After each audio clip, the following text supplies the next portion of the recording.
you ready to take your leadership journey to the next level? On the leadership platform TLP, we don't just talk about leadership, we live it. This year, we are bringing you cutting-edge insights, transformative tools, and real-world strategies to help you lead with confidence, purpose, and impact. This year, we have 4 seasons with 50 episodes. We will dive into themes such as leading self, leading others, and leading institutions. We bring you Leaders Are Leaders. This monthly session focuses on book reviews, discussions, encouraging all participants to read along with selected books on personal leadership and professional leadership. We also have a time with the CEO. In this segment, we dive into the stories of prominent CEOs who share their insights, lessons learned throughout their leadership journey. We also bring you extraordinary leadership stories, highlighting individuals in our societies who are doing extraordinary things. This segment inspires viewers with real-life examples of leadership in action. We will bring you some brilliant minds, courageous leaders changing the narrative of Africa. We also bring you, finally, the expert-led sessions, which cover a wide range of leadership and personal development topics, providing practical guidance and actionable strategies for personal and professional development. The leadership platform is your go-to space for personal growth, professional breakthroughs, and meaningful connections. I am Joy Bunsu-Schmutz, co-host on TLP, and I will see you every Saturday, 7 p.m. GMT, live on YouTube and Facebook.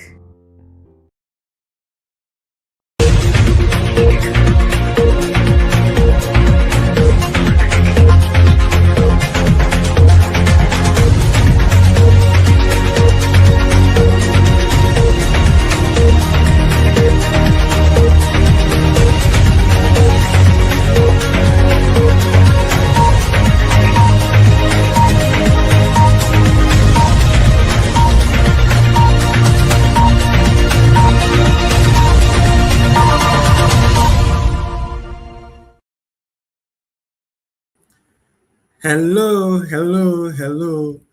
A wonderful evening to you. And let me first say Happy New Year to you all who are joining us for the first time. Those of you who missed last week's session, today is going to be a wonderful one. And I'm wishing you a very beautiful new year ahead. And you are welcome to today's session. My name is Gideon Degbe, and I am coordinating the session. Our speaker today is Uncle Sam. People know him as Samuel Ayim, and he's going to be speaking to us today on living a purpose-driven life in 2026 and beyond.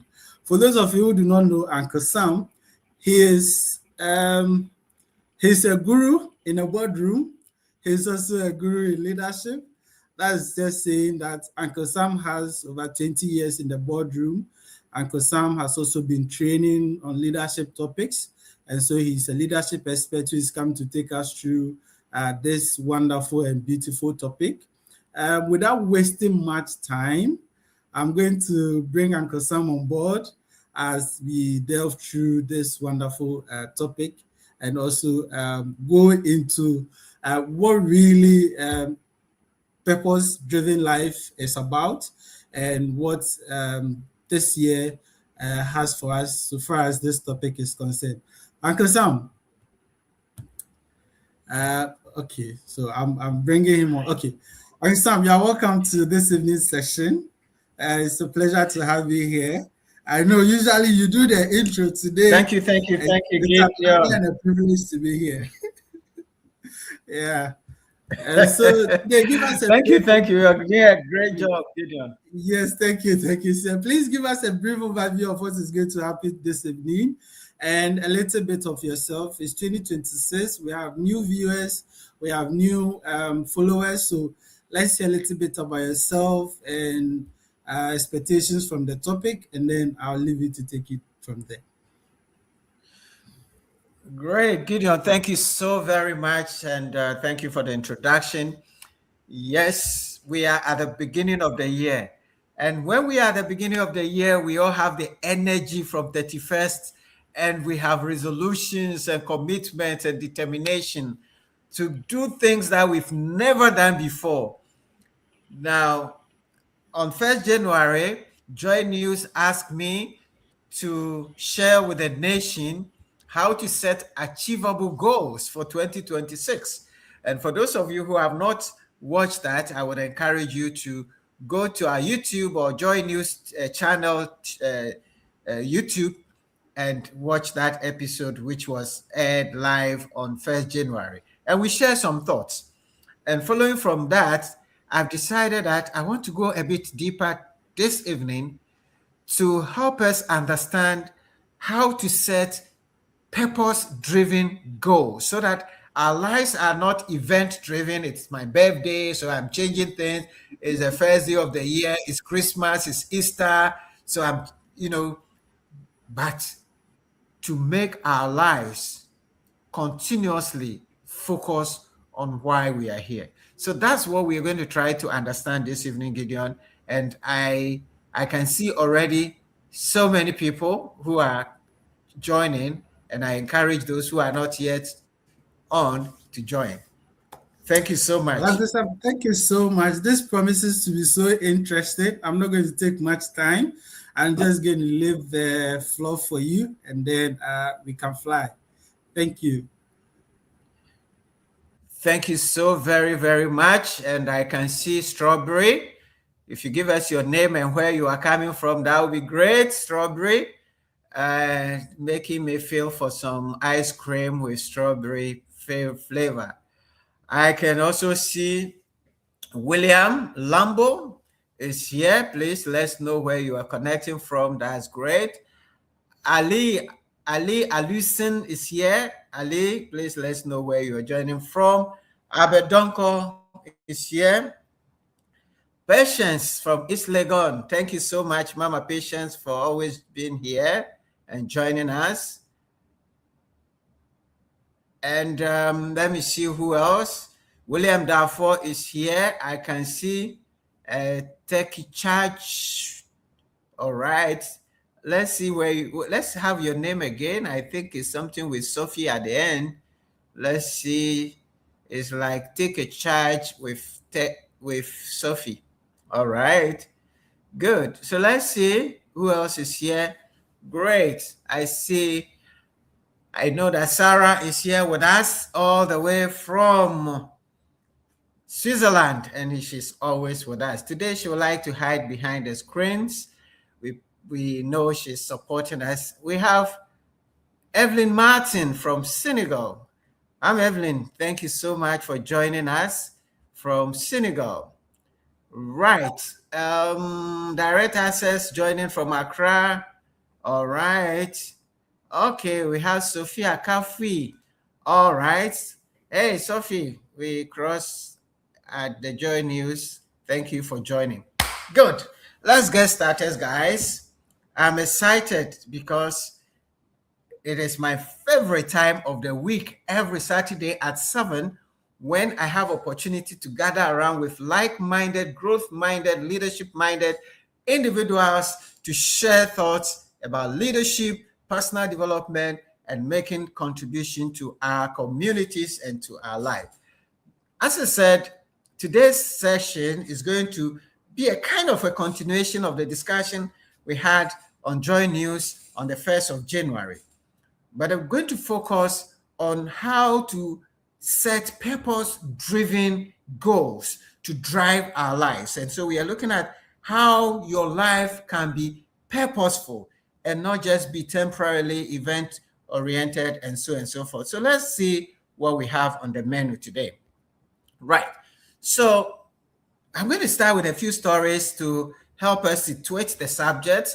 Then we try to understand what we mean by purpose. And here we're going to focus on shifting from what to why life. Many of us are living our lives on what do I do, what do I get, and so forth. We're going to move from there to why am I here? Then we look briefly at where does purpose come from? And how do I discover that purpose? And now that I know it, How do I live my life in line with the purpose? All right.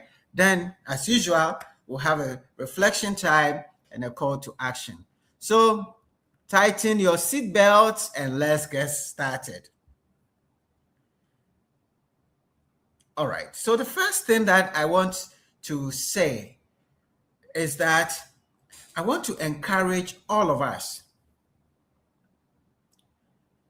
to begin to think of our lives as a shift from setting goals, getting a promotion, starting a business, earning so much, buying a new car, building a new house, from setting goals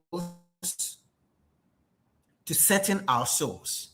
In other words, I want us to shift from goal setting to soul setting. And what do I mean by soul setting? John C. Maxwell says, quote, "The true purpose is not found. It is built by aligning your unique talents with the needs of others."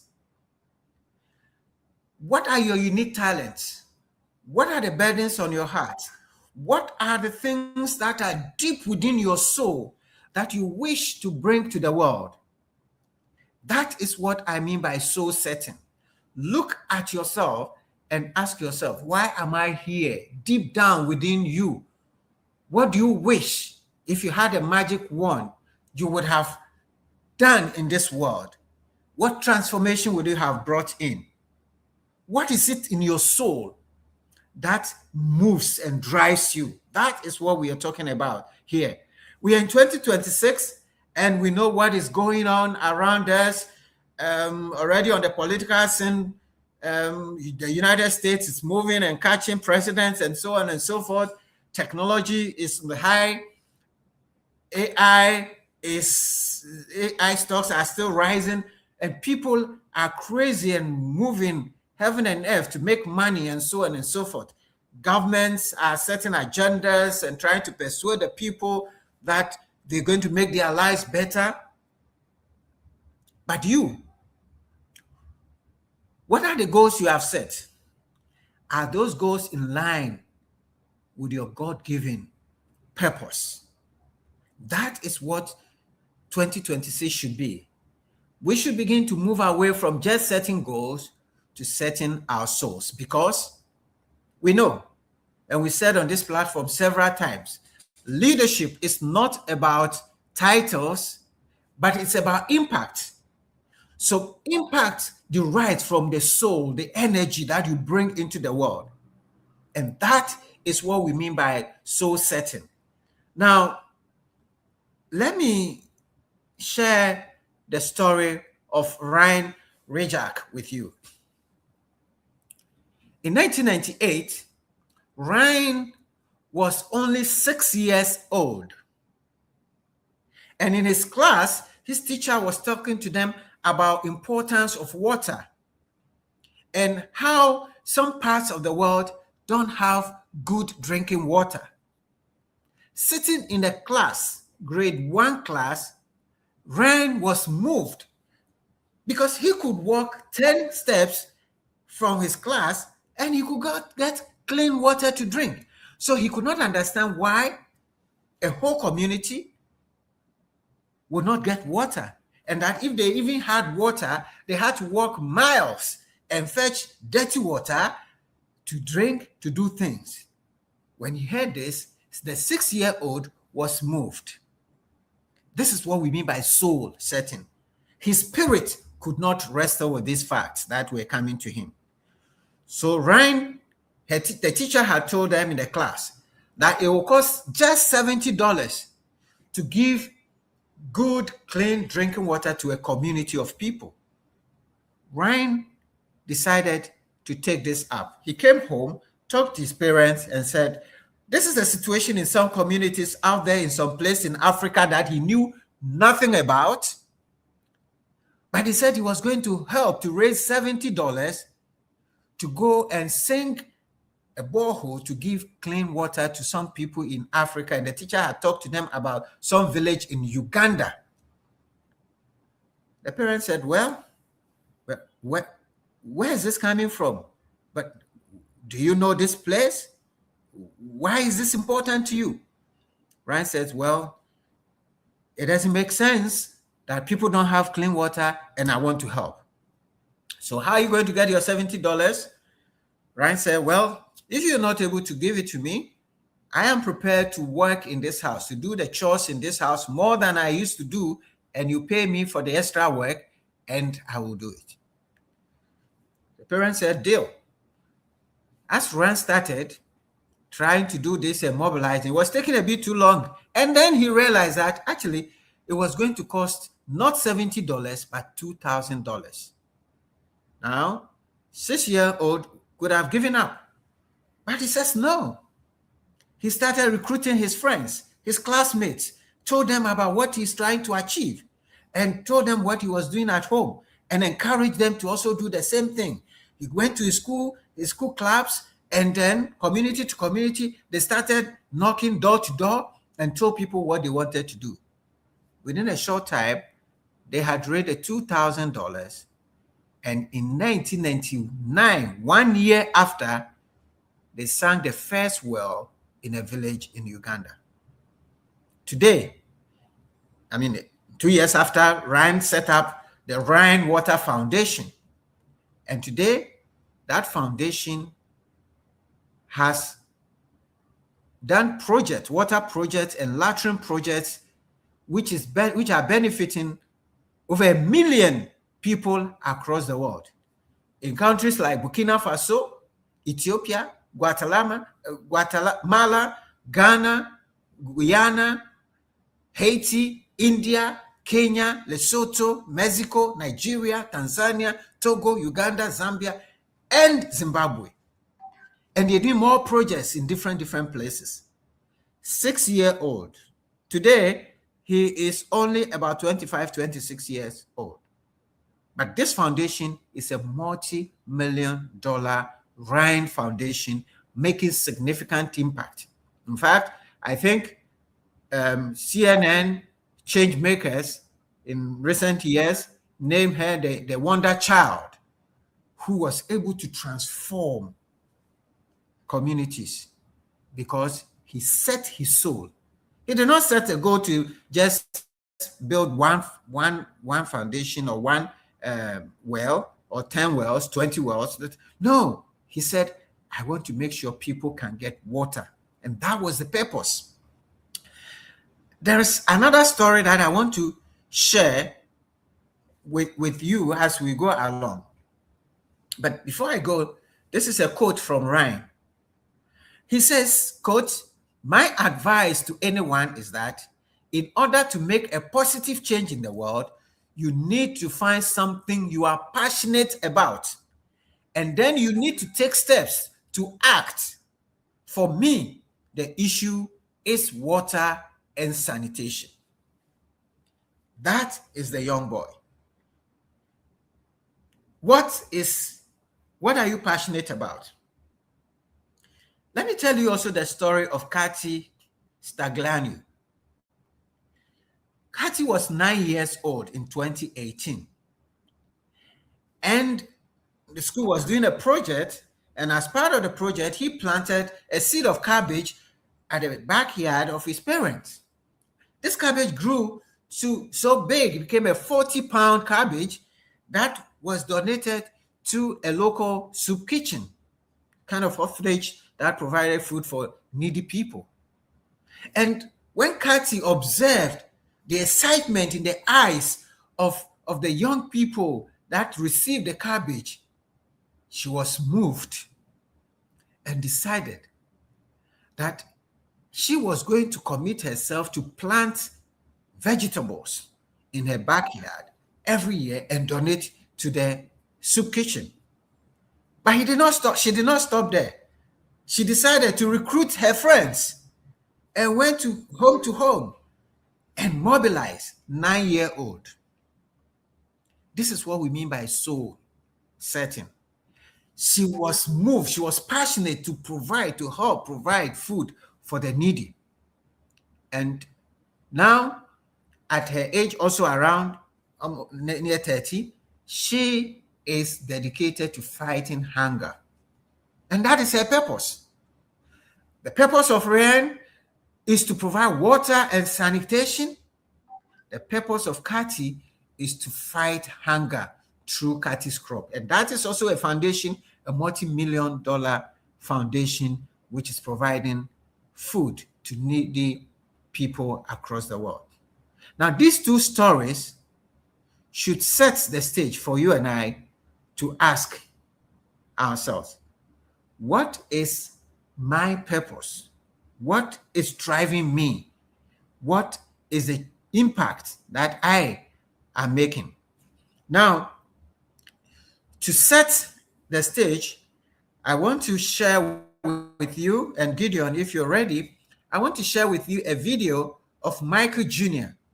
positioning the need to shift from what and focusing on all the activities of what we are doing every day, and to focus on why, and to understand why. Understanding your why is so critical to living your purpose. So Gideon, if you're ready for me, let's zoom in to Michael Jr. and all credit. We picked this from the YouTube, from his channel, to share on why as the critical purpose or source of your purpose. So Gideon, let's go if you're ready. How do I know? A lot of people, when they think of the phrase, how do I know, they always want to put the what behind it. How do I know what I'm supposed to do? The question that you really should ask is, how do I know why I'm here? Because when you know your why, your what becomes more clear and more impactful. If you know, like for instance, people know that I do comedy, but that's what I do. My why is to inspire people to walk in purpose. So I can do comedy, I can write books, I can be in a movie, because all of it is motivated by my why. In fact, I have a new web series out called Michael Jr. Break Time. We probably just did the 6th episode. It's on YouTube. So every single Wednesday at 3 o'clock, we drop a new episode on YouTube of Michael Jr. Break Time. What it is it's me. I travel around the country and I do stand-up comedy, in case you didn't know. And in the middle of my comedy set sometime, I'll stop and just talk to my audience.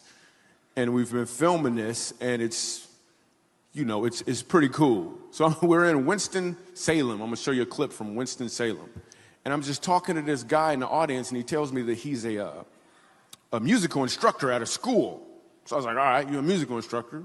Can you sing? Let me hear you sing a song. So this is what happened at the last episode of Michael Jr.'s Break Time. Check it. So you're a musical director? Cool. Yes, sir. All right, so let me get a couple bars of like Amazing Grace. Can you do the first part of that? Go ahead. Amazing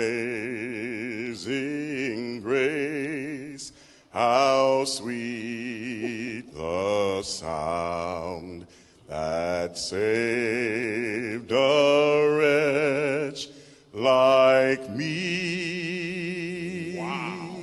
That bro could sing. You know what I'm saying? All right. Now, what you give me the version is if your uncle just got out of jail, you got shot in the back when you was a kid. I'm just saying, let me see the hood version real quick, if you know which version I'm talking about. Just see if that exists. Let me see what you got. Amazing grace, how sweet the sound that saved a wretch like me.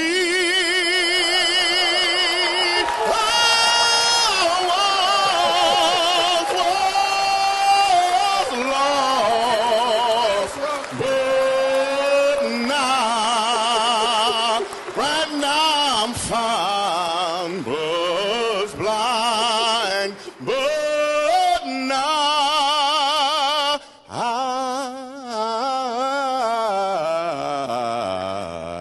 I see.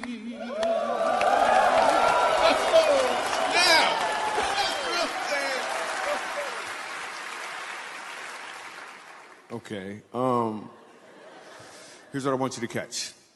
The first time I asked him to sing, he knew what he was doing. The second time, he knew why he was doing it.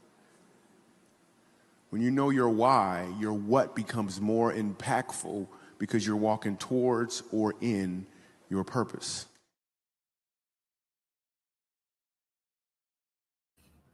Great. Thank you so much, Gideon, for that. Now, I believe we all caught this. And that is what we are talking about. Shifting from what to why.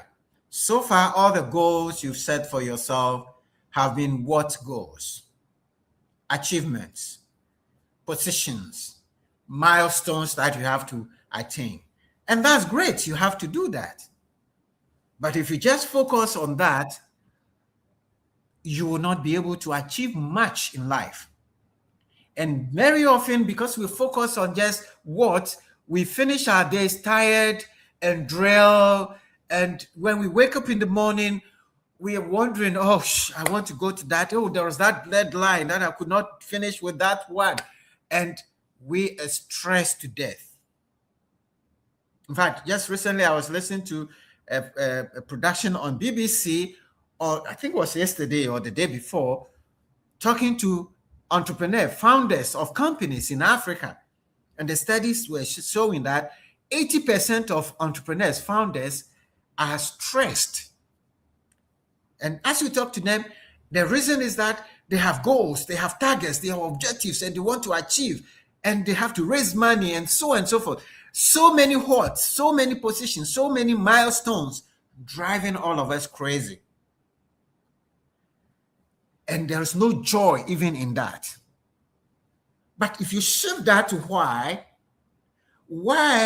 is giving you meaning for the things you do. It's giving you purpose.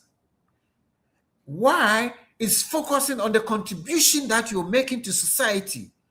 Why is the legacy you are living. And when you are driven by your why, the what becomes very easy and becomes more impactful, as Michael Jr. has just demonstrated to us by this wonderful singing of Amazing Grace, both in the what and in the why context. So John F. Kennedy says, efforts and courage are not enough without purpose and direction. So all the efforts you are making, why? What is the purpose? What's the direction? What is the end game? If you don't have your end game in what you're doing, you will just end up tired, stressed, and get high blood pressure and not be happy. Leaders who sustain success are those who anchor their actions in a deeper why. When your why is deep, your impact is significant. When your why is deep within your soul, your words become insignificant. I mean, you don't really feel it. You have a joy in what you do because everything you're doing is directed towards your why, your purpose. And that is what we are trying to. So let me just, for those of us those of you listening who are like me, simple-minded, difficult to learn, when I was in class, I would ask a lot of questions before I understand. For those of you, let me share a few examples of what goals and a few examples of the corresponding why goals so that you can see the difference. So these are what goals. And as you're listening to this, check your goals for 2026. Number 1, earn a promotion to senior manager within the next 12 months. That's not a bad goal. Number 2, save 20,000 for a home down payment. Great, that's not bad. Number 3, complete a master's degree in leadership studies. Great. 4, run a marathon in under 4 hours. That's going to be fantastic. Maybe you set a world record. Number 5, launch a personal blog with 50 published articles. Great. Number 6, grow a business to 1 million annual revenue. I wish I can do that in 2026. Number 7, publish a book by the end of 2026. Number 8, learn conversational Spanish in 6 months. Number 9, volunteer 100 hours in community service this year. And number 10, build a professional network of 500 meaningful connections on LinkedIn. Now look at these goals. Earn a promotion to do what? Why do you want a promotion? 20,000 down payment for a home. Why do you need a home? What's the purpose? What's the end game? And all the others. Launch a personal blog. You have 50 articles, 100 articles, and so what? What's the purpose of that? Publish a book? Great. To do what? What's the purpose of that book? Why do you want to learn Spanish? Why do you want to have 500 meaningful connections on LinkedIn? Why? So now let's look at the corresponding why goals, and you will see the difference between purpose and just action. So these are purpose goals corresponding to the first 10 that we cited. Number 1, inspire others by modeling resilience and growth. So the purpose of getting that promotion is so that you can inspire others. It's not personal. It's nothing to do with because you have worked hard and you've grown so that others can look up to you. Number 2, the why to gaining 20,000 is to create financial stability to support family and community.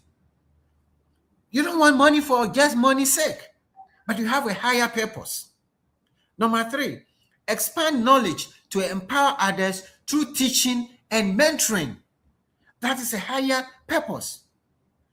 Strengthen discipline and perseverance through physical challenges. So, why do you want to run a marathon under 4 hours? You just want to strengthen discipline and perseverance so that you can challenge others to be able to do that. That is a higher purpose. Number 5, share personal insight to encourage others on their journey. That is the reason why you want to write a book. That is your why. Number 10, build a business that solves real problems and uplifts society. So it's not just a matter of building a business with revenues of $1 million, but the purpose is to solve problems and lift up society. That is the why. And if this is your why, you can go extra mile and do that. Number 7 is to leave a legacy of wisdom and creativity for the future generation. That is why you want to write 50 articles on your blog, 100, because you want to leave a legacy of wisdom and creativity for future generations. That is your why. Number 8, connect with diverse cultures to foster empathy and understanding. That is the reason why you want to learn Spanish, because you want to be able to connect with other society, that is experiences. Number 9, serve others to make a lasting impact on community. That is why you want to dedicate 40 hours for community service this year. And finally, to cultivate authentic relationship that enrich people's life and leadership. So you will see that if you put these two alongside, you will find the difference between the what goals and the why goals. And the why goals are entrenched in purpose. A higher reason why you do what you do. So, as we talk about the why goals and what and why goals, they also come along with another set of goals or align with another set of goals, which is end goals and means goals. Okay, so That's the difference. End goals represent the ultimate outcome or experiences you want to achieve. They are the final rewards that speak to your heart, that speak to your soul, that bring the joy in themselves. So it doesn't matter, but the ultimate gives you joy. And this is often based on your non-negotiable values. They are generally broad, they are lifelong pursuits, and they define your life's direction. That is what purpose is about, your life's direction. So examples of being happy, staying healthy, experiencing love, and contributing to society. All these are end goals. The reason is that these goals are focused on answering why. Why am I doing this? Why do I want a promotion? That is to have the freedom to travel, the experiences. So the end goals build around growth that you want to achieve. It builds around the experiences that you want to enjoy in this world, and it builds around the contributions that you want to make. That is what purpose is all about. All right? But the means goals, as we have explained, this deal with the how to achieve the end goals. So means goals are the specific milestones, tasks, or tools used to reach an end goal. So once you have your end goal, now you come down to what are the means? How do I get there? And that is where some of your what and the means goals come in there. And these are the paths. They are the pathways to your end game. They are not the destination. The end goal is the destination. And these means goals are generally flexible and adjustable. What that means is that you can use different means to arrive at the same destination. Generally, your end goals are not changed, but the means to that end can change. So if your means goal doesn't lead you to your end goal, you can modify it, change it, and abandon it and take other things. So like getting a degree, and if you're not getting a degree and they are frustrating you in school, you can change it and go to YouTube and learn other things to get to your same destination. Earning a salary, if that is not working, drop the salary and go and do some business. So at the same end goal, but you can use different means because the means goals answer the question how. And this is where SMART goals sit. The goals must be specific, measurable, achievable, relevant, and time-bound. And I discussed this on my Joy News interview. You can go back to look at them. But the means goals are audacious, they are big, they are impact-driven, they are directional, and sometimes they can terrify you or frighten you because they are not going to be achieved in a day. And when you live by purpose, it doesn't matter the circumstance, it doesn't matter the economic situation, it doesn't matter what is going on around you. You're still focused on that end goal and you're using different methods to achieve it. All right? So this is what we mean by shift from what to why goals. What goals answer the question, what do I want to achieve, which is your means goal. Okay? Why goals answer the question, why does it matter to me, which is your end goals. All right? So living a purpose-driven life is answering the question, why?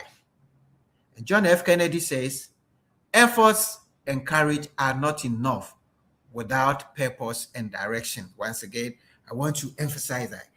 Efforts and courage are not enough without purpose and direction. So if you don't have a deeper purpose for your life, it's not going to help you. Let me share with you the story of Derek Kayongo. Now, Derek Kayongo was a native of Uganda. And the first time he went to the United States, stayed in a hotel, and every day he came back, the soap that he had barely used had been changed. He was curious. He asked the cleaners, what's going on? They told him that, well, that's the policy. They cannot use the soap. Once you open the soap, you use it, they have to change it. What's that? Yes, this guy's crazy or what? I mean, he's like me. He's come from a village where to get a small piece of soap it's a big hell.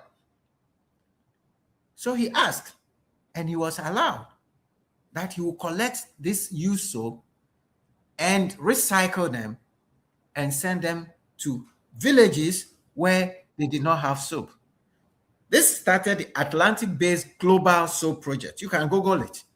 And today, that project is providing soap to several impoverished communities across the world. So I want you to look at these examples and distill from these examples what are the goals here. This is focused on improving people's life. What about you? Just write your goals and look at them.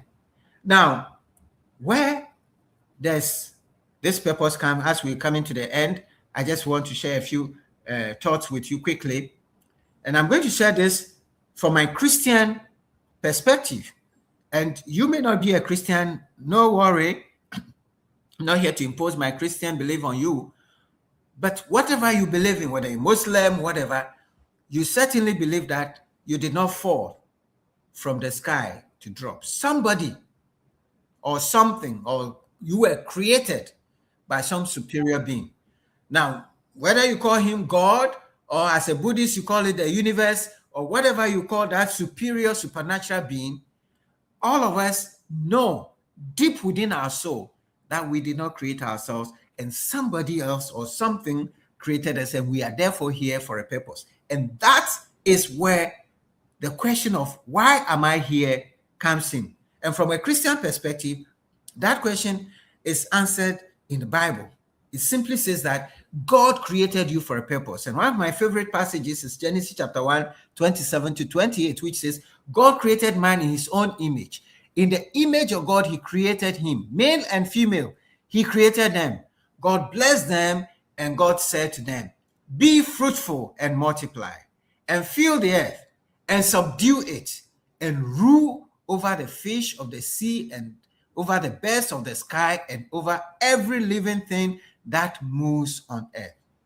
God was very, very specific and intentional that he was creating us to make an impact, to be fruitful, to multiply, to fill the earth, to subdue it and rule over it. Means we should dominate. We have a purpose to make an impact in this world. And that is deeply rooted in your soul. And God has given you so many qualities to be able to do that. Another passage that is very, very interesting in Psalm 139 from verse 13 to verse 16. And David was here reflecting on his life and trying to understand, why am I here? Where did I come from? And he answers the question by saying, God, you created my innermost being. You knit me together in my mother's womb. I praise you because I am fearfully and wonderfully made. Your works are wonderful. I know that fully well. My frame was not hidden from you when I was made in the secret place, when I was woven together in the depth of the earth. Your eyes saw my unformed body. All the days ordained for me were written in your book before one of them came to be. All your life was intentionally planned.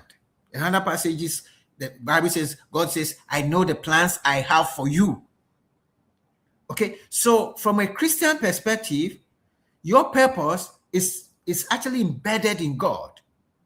God created each one of us intentionally with a unique purpose. And that purpose begins, therefore, with God as the creator. Purpose is not self-made, it is God-given from a Christian perspective. But our responsibility is to discover that purpose. And that is how God has invested so much in us. Our job is to discover the purpose for which we are made. I want to share these few quotes with you. Rick Warren, who has written a book on a purpose-driven life, says, you were made by God and for God, and until you understand that, life will never make sense.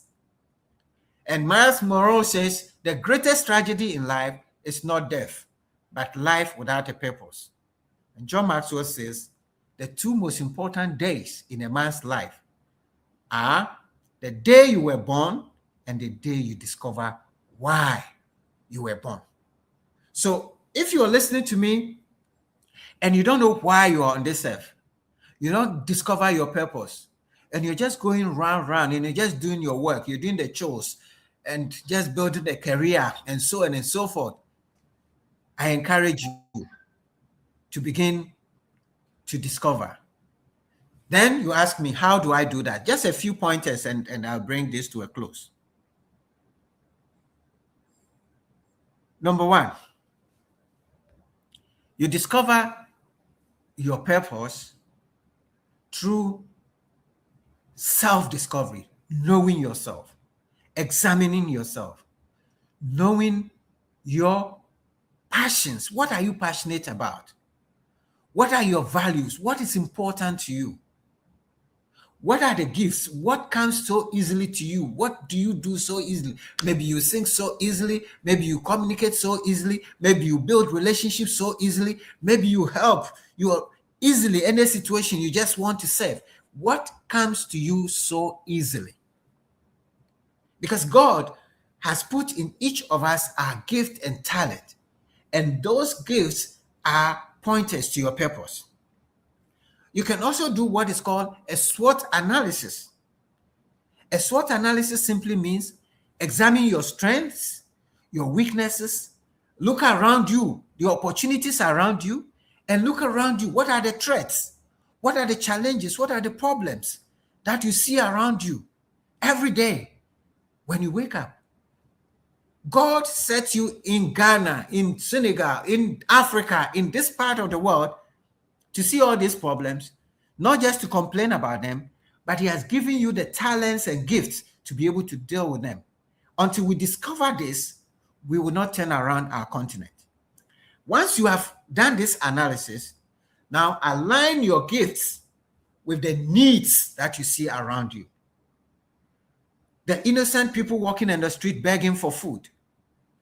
The people in your church who are wearing the same clothes to church. The people who have no food to eat. What can you do to help? That brings you to the next, which is contribution. What do you want to share with the world? Your purpose grows when it is shared. Do what you love doing for free, and eventually you'll probably be paid for it. Pablo Picasso says, the meaning of life is to find your gift. The purpose of life is to give it away. Very, very powerful. The meaning of life is to find your gift. The purpose of life is to give it away. So my question is, do you know your gifts? Do you know your strengths? And are you living, using your strengths to make a contribution to the world? Dear friends, as I bring this to an end, let me share how, once you found your gift, how do you now use those gifts to make a meaningful, purpose-driven living? You do this by living intentionally.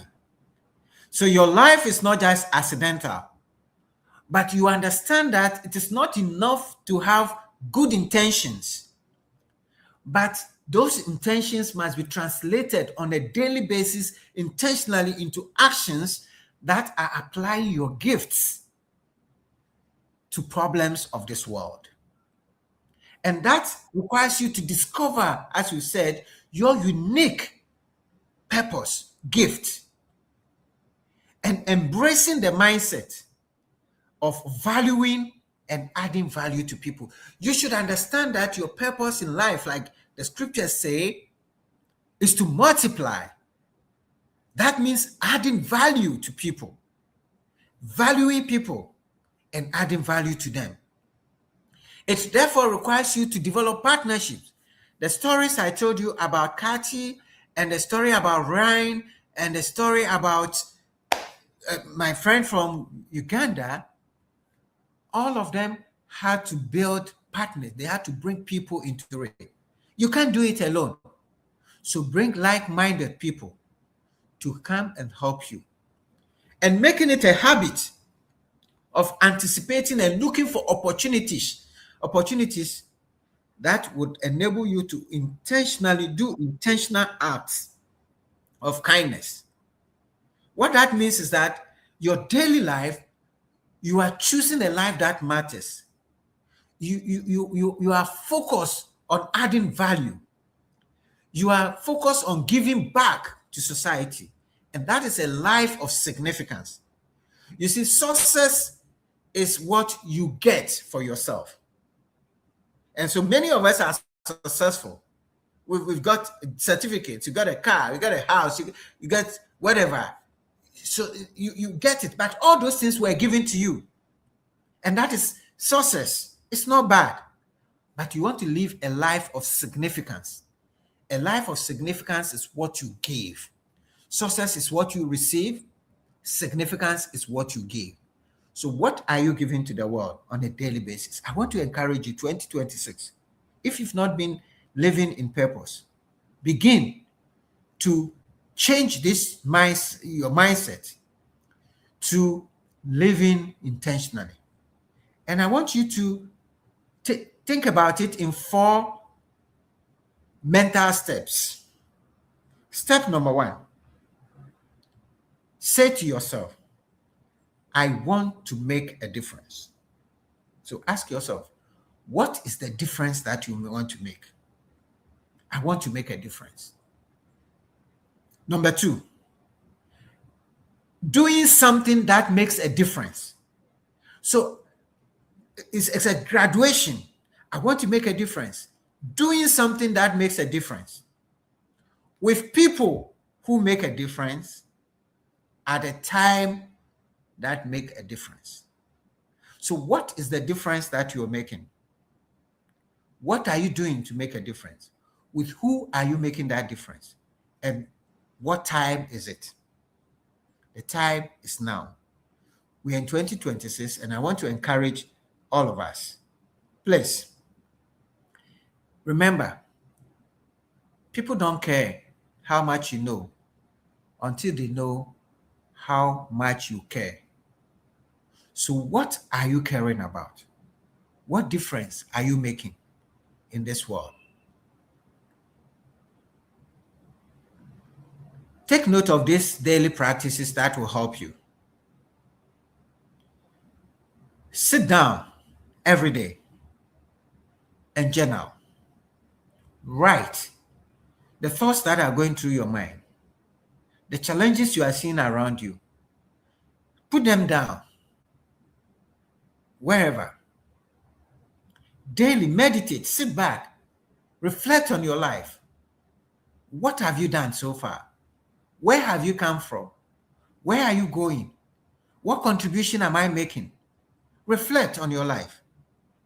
Also, daily, establish a gratitude journal, attitude. What have I received? What blessings have come to my way? Now, if you daily do these things, you would then come to a point where you are going to determine that you need to make an impact. You have to have an influence.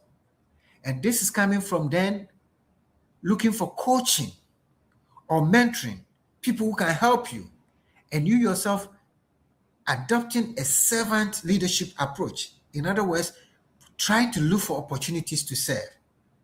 As far as your community is concerned, look for opportunities where you can volunteer, or advocacy, where rights are being trampled upon. What can you do to help them? Sustainability. What are the things around you that you want to work at? These are some of the steps that can help you to live a purpose-driven life. I would like what Howard Tuman said. Don't ask what the world needs. Ask what makes you come alive. and go do it. What is your soul telling you tonight?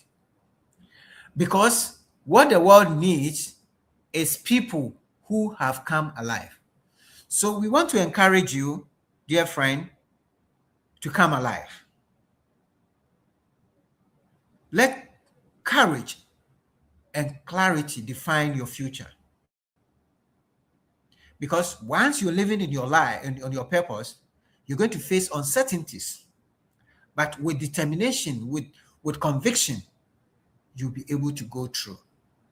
Clarity means knowing your values and sticking to them. Because he who has a why to live can bear almost anyhow. And that is Friedrich Nietzsche.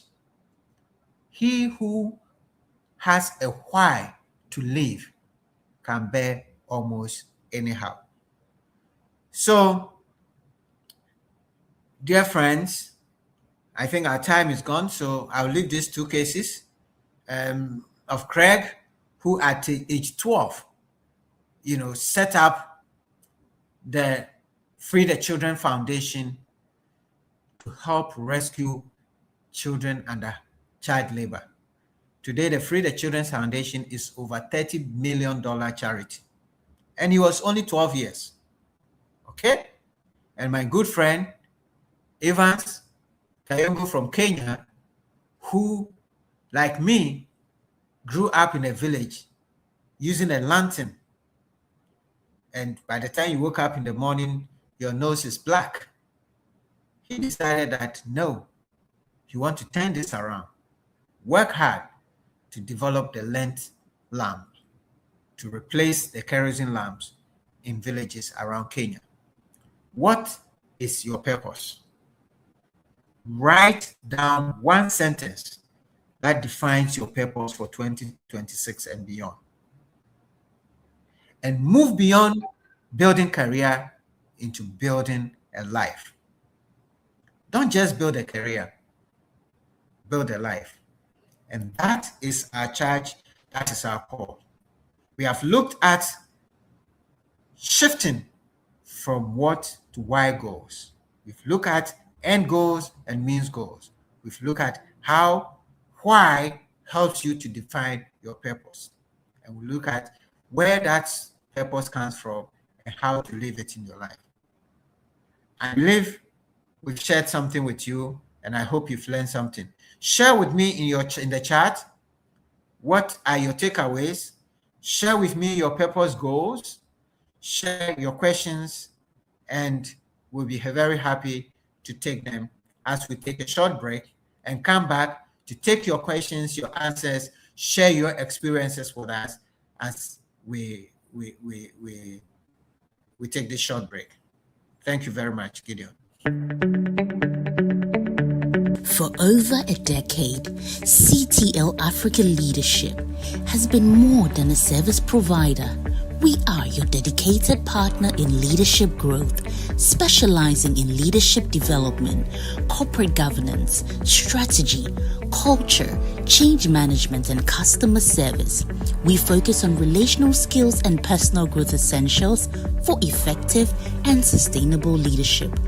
Our approach blends masterclasses, mastermind groups, gamified learning, and executive coaching to create impactful and engaging programs.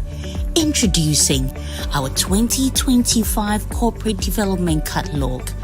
For all heads of organizations and HR leaders, call us now to request your copy today and take your organization to the next level in 2025.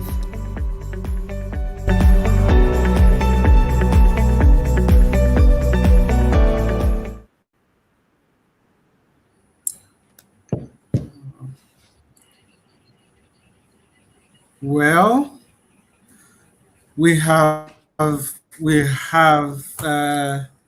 fact, what the word I'm trying to use is not coming back. I just want to say that we are satisfied. We have been fed. Yes, we have been fed, and we are satisfied with the food that has been given to us. My dear friends, Uncle Sam has given us a lot of lessons, and he has given us, or he's given us an understanding that uh, clarity precedes mastery, and we have to understand that we cannot hit our target in 2026 if we do not clearly define our why. That is, if we clearly do not define our purpose. Uncle Sam, this is excellent, and we in fact, we are more than satisfied with what we have been fed this evening. To my friends who are watching us live, I'm just going to go through the comments and read them out loud. If there are questions, Uncle Sam is going to take them one after the other. I have my questions here, but after your questions, I'll ask mine. But for now, it's your time. Tell us what you are taking away from what Uncle Sam has shared with us, and also share your questions with us so that Uncle Sam can take us through by answering all your questions. Starting from Natalia, she says, "Do you know your gift? How do you use it to help others?" Okay, I think this is her takeaway from Uncle Sam's sessions. Abed says, "That's great insight."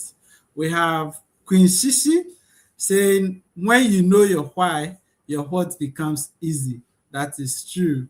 Fifi says, "Great insight. Thanks, sir." Queen Shishi again, "Is talent the same as purpose?" Uncle Sam, this is a question. I'll go on. Maybe we'll gather 3 more questions, and then you can take it from there.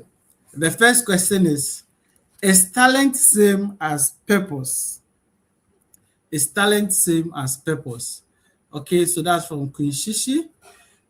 We have Isaac Ayuku saying, "Awesome presentation."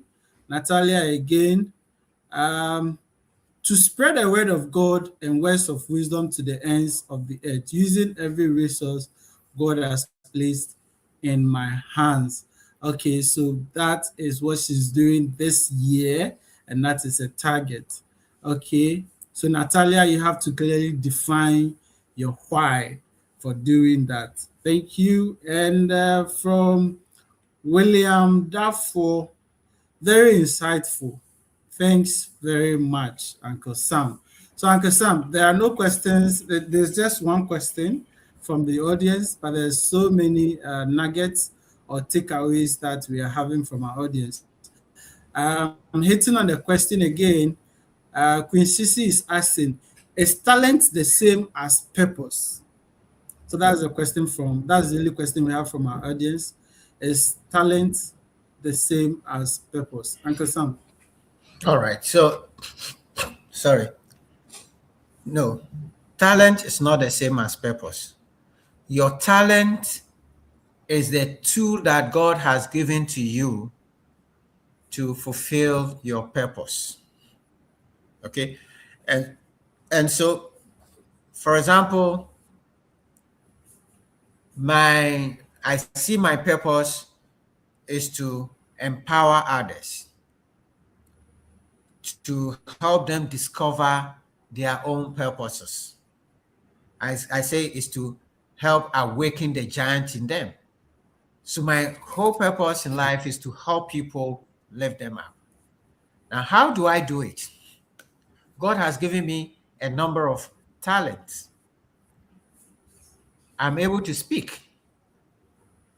I know I teach.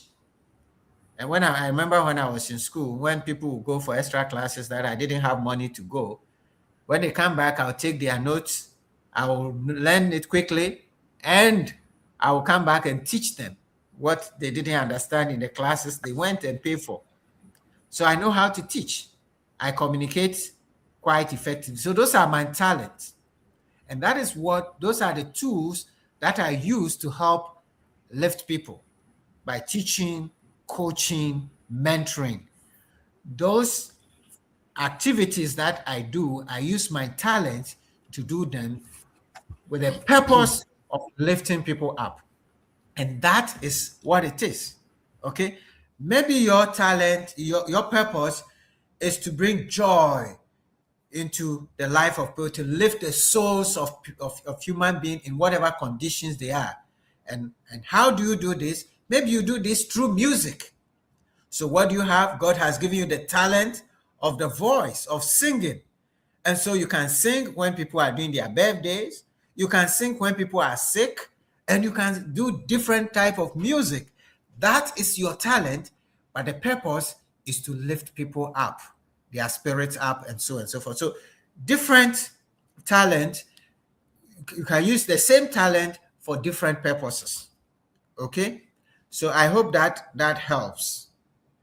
So your talent is not the same as your purpose, but your talent gives you an indication of what your purpose is, which is what contributions you can make into the world, what impact you can do, what difference you can make in the world because of what you can do with the gift that God has given to you.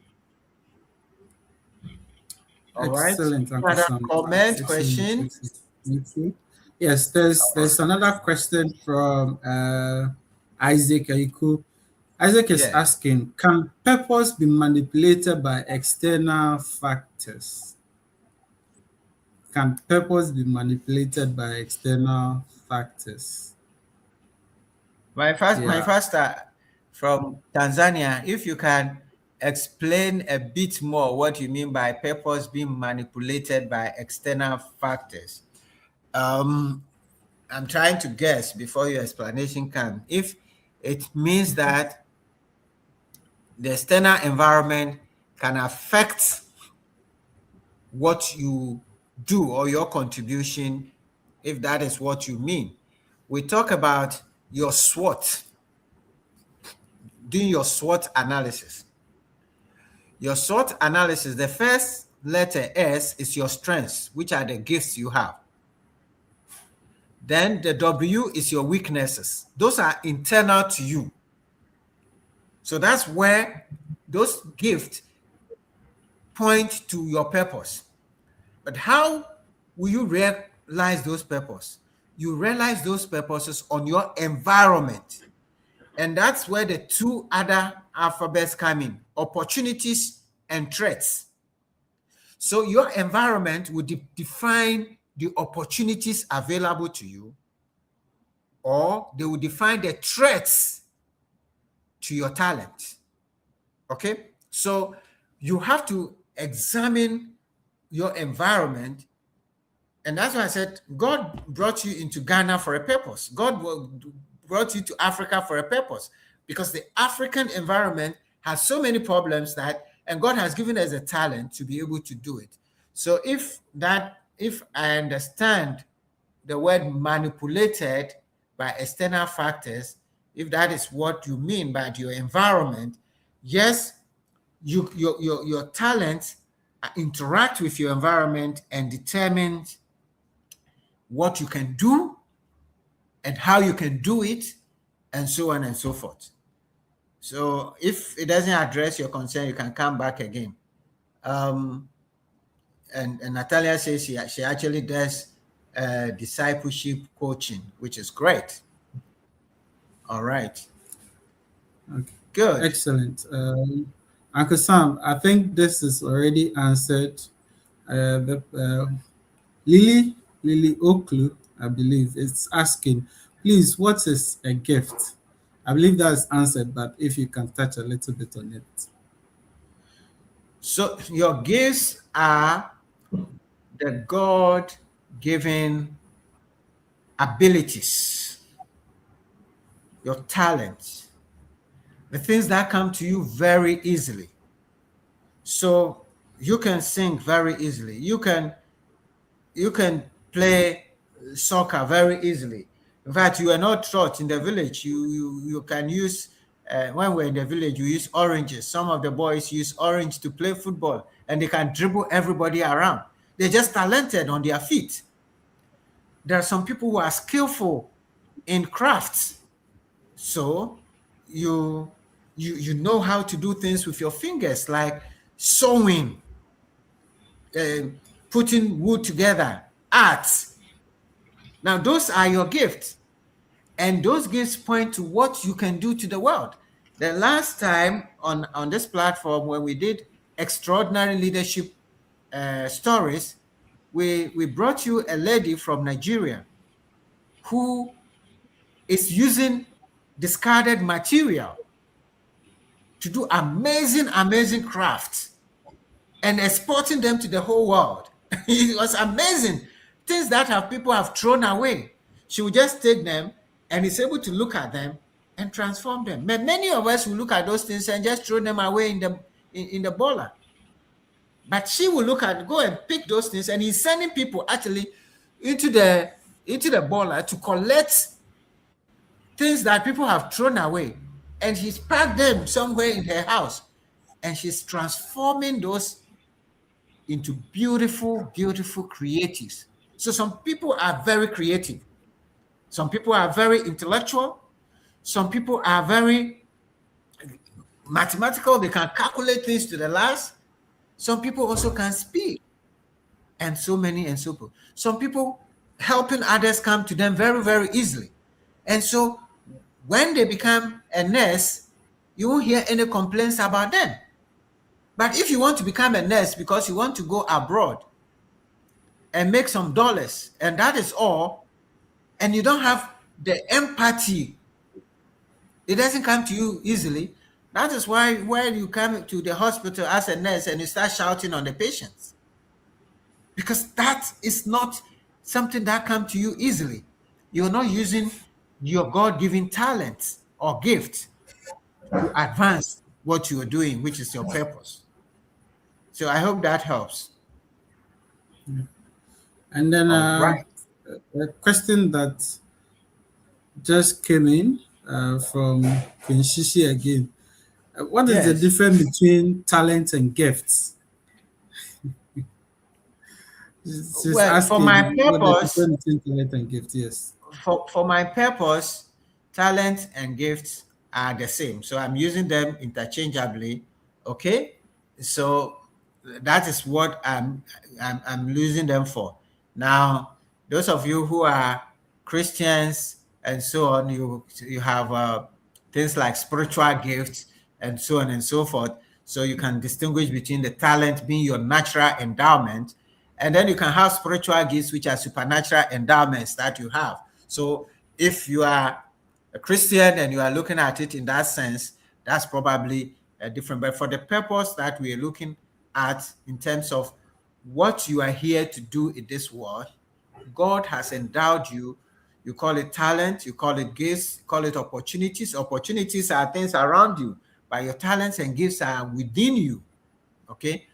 And opportunities are things around you that enable you. You were born into a good family. You were born not into a good family, like some of us who were born into a poor rural environment. For me, it's a gift because that has given me a different perspective of life and how to help others. But if you don't discern that properly, you may continue to weep and weep. Why did God give you a poor father and a poor mother? Why were you born into a village and you were not born into a what did they call them? The Dadaba family and so on and so forth. No. I went to school with some Dadabas. Those Dadabas will come to school with all the books in the world, but they will not study the books. I didn't have any money to buy any book, but I'll go and collect their books and I will study it and go and teach them. Okay? So my poor background, where I had nothing, taught me how to do with little and work with the extreme minimum of resources. And for me, that was a gift also coming from the opportunities around. So I hope this helps, Shishi. All right. Yeah. Good. Uncle Sam, thank you very much for all the answers. I just have a last one to ask. Yes. And what is the first practical step a person should take, especially if they know they are what they are hot very well, but feels a bit lost on their why. So if a person knows they are hot very well and feel a very bit lost on their why, what should be the very first practical step they should take? Well, if you say you know your what, you see, the first thing first. So if you know your what, you're putting the what, the horse, the cart before the horse. Is that the expression? So focusing on your what first is putting the cart before the horse. The horse has to always be before the cart because the horse is drawing the cart. So there may be so many things that you're doing right now and you're not sure to what end. So ask yourself the question, why am I doing this? So that's the first thing. If you know what you're doing, the what, and you're trying to look for the why, ask yourself, why am I doing this? So, for example, you know that you're fighting and working for a promotion. So that's your what. And then that's what you're doing. You're working hard. But you don't know why you're doing it. So ask yourself, why am I fighting for this promotion? You know that what you're doing is working towards saving, like we gave the example, saving $20,000 to buy a house. Why do you want to buy that house? I can tell you, I have a house. My children come back and they don't want to live in that house. They tell me that it's in the village. Okay? So, I mean, why was I building that house? I was just building to escape paying high rent in Ghana. Now I built it in that part of Accra, and there's no proper roads there. And they are saying that no, that's not. We don't want to stay here. All right. If I was building that house for them, well, that purpose is not achieved. So if you know what you're doing, ask yourself the next question: why am I doing this? And with that question, if you begin to ask why, and I want to encourage you all to buy Simon Sinek book. Start with why. That's the title of the book, Simon Sinek. Start with why. If you start with your why, your what becomes meaningful. But if you're just focusing on the what, as I said, sometimes you get just confused and frustrated, and you say, I've done this and done that and done that, and still people are not giving me right now and this, and you start complaining. It's because you're just focused on the what, and you haven't found the why. And for some of us, once we find our why, we have to stop what we are doing. Some of us may even have to quit our jobs. Yes, that is what gives you food, but you may have to quit your job because that job is not in your why lane. And as long as you are not in your why lane, it's like you're taking a road which is taking you to a different direction. Like the joke that my friend said, there's somebody who is going to Ho and doesn't know which car to take, and he saw a car with Hope in front, and he says, oh, this car is going to Hope. So he bought into that car, and the car was going to a different direction. Okay, so many of us are like that. We are in a Hope car. We think we are going to Hope, but we are going to different destinations. So first determine your destination, then you know that the way to go to that destination, which is your what or your means goals. I hope that helps. It helps. Thank you. Thank you very much for this one. There's the last one that we will take, and then we'll have your final words, and then we can call it an evening. From Alex Nyamiche Oche. He says, thank you for the wonderful presentation. Please, my question is, how can I stay committed to my goals when faced with challenges and setbacks? All right. That's from Alex. Yeah. Okay. So I believe in my last slide, I mentioned something last but one slide I mentioned something which is similar to addressing that question. Let me see. Let me see. I think, let me find that slide.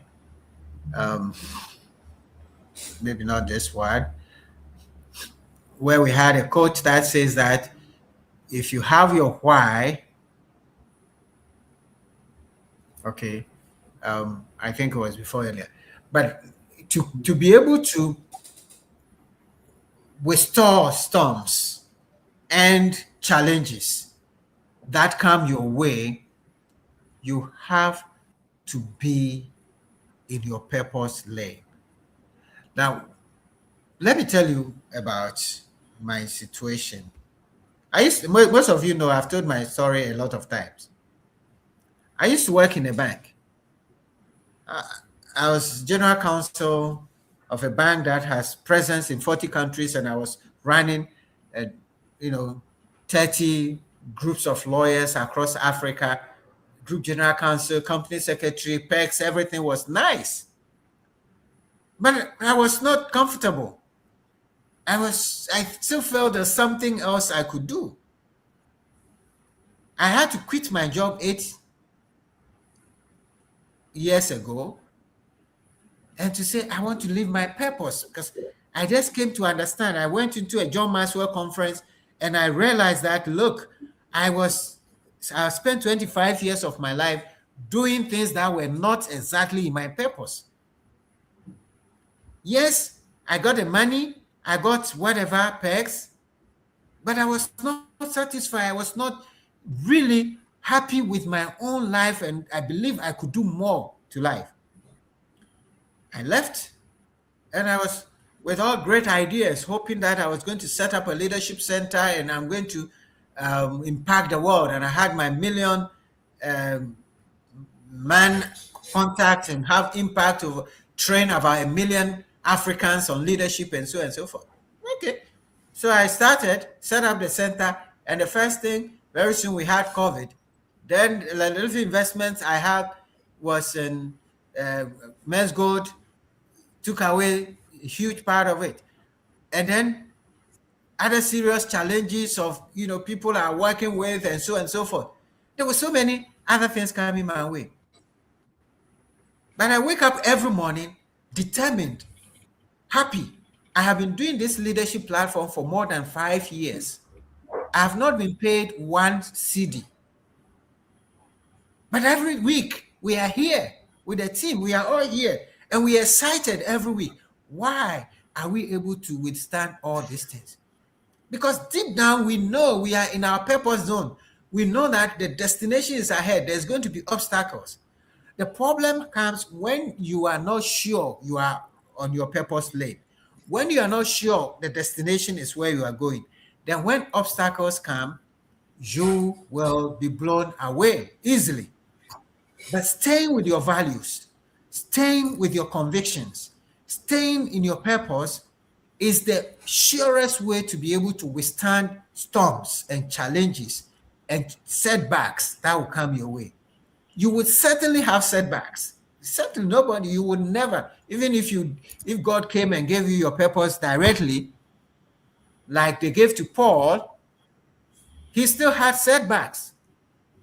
But because he knew that God had given him a mission, even though he was beaten and buffeted and sometimes killed, he could confidently say that, with God, I can do all things with God who strengthens me. And if I have to close with any statement, I will take your question and say, once you discover your purpose, you can do all things as long as you are living your why and your purpose. You can do all things. Because without discovering your purpose, your life will not be fulfilled. But when you discover your purpose, you will have a fulfilling life, because your life will be driven by purpose and you make significant impact. And that, Gideon, will be my closing remark. Discover your purpose, live within your purpose, and knowing your why. With knowing your why, you can do all things. That is within your purpose. Thank you very much. Thank you so much, Uncle Sam. Like I said earlier, we have been fed well, and I believe that we are going to begin 2026 and end on a good note. So we are beginning and ending 2026 on a very, very good note. Thank you so much, Uncle Sam. These lessons are very insightful and very practical. And everyone, thank you for making the time to be on the call with us. To all our audience who have been with us for the past 5 years, we are grateful to you, and we hope that our next sessions you are going to invite more people to join us to also learn what you have learned here. It doesn't end here. You can share the link with people who are not here, with your friends, with your family who are not here, to also learn from what Uncle Sam has shared. 2026 it's a good year for all of us, and we must all try to pull our friends, family, and colleagues along. Thank you all for the time, and I'm leaving you here with Michael Jr.'s message on knowing your why. Have a wonderful evening. How do I know? A lot of people, when they think of the phrase, how do I know, they always want to put the what behind it. How do I know what I'm supposed to do? The question that you really should ask is, how do I know why I'm here? Because when you know your why, your what becomes more clear and more impactful. If you know, like for instance, people know that I do comedy, but that's what I do. My why is to inspire people to walk in purpose. So I can do comedy, I can write books, I can be in a movie, because all of it is motivated by my why. In fact, I have a new web series out called Michael Jr. Break Time. We probably just did the 6th episode. It's on YouTube. So every single Wednesday at 3 o'clock, we drop a new episode on YouTube of Michael Jr. Break Time. What it is it's me. I travel around the country and I do stand-up comedy, in case you didn't know. And in the middle of my comedy set sometime, I'll stop and just talk to my audience. And we've been filming this, and it's pretty cool. So we're in Winston-Salem. I'm going to show you a clip from Winston-Salem. And I'm just talking to this guy in the audience, and he tells me that he's a musical instructor at a school. So I was like, all right, you're a musical instructor. Can you sing? Let me hear you sing a song. So this is what happened at the last episode of Michael Jr.'s Break Time. Check it.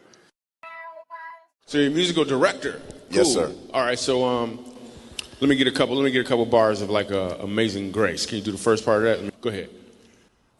Amazing grace, how sweet the sound that saved a wretch like me. Wow. That bro could sing. You know what I'm saying? All right.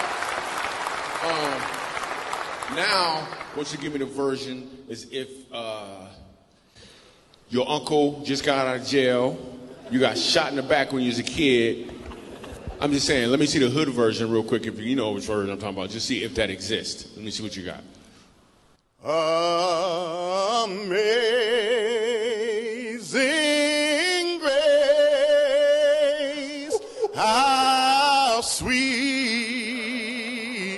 the sound that saved a wretch like me.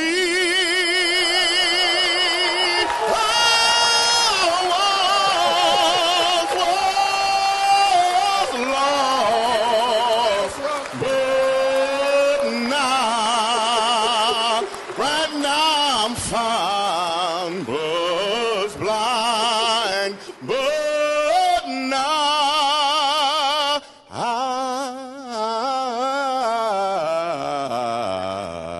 I see.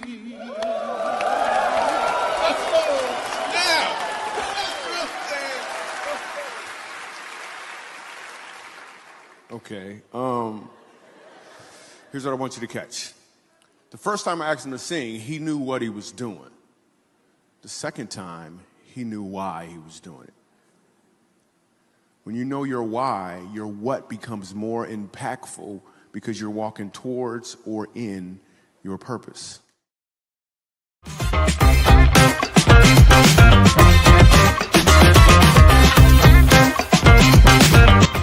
And by the way, if you haven't subscribed to our channel, do that now.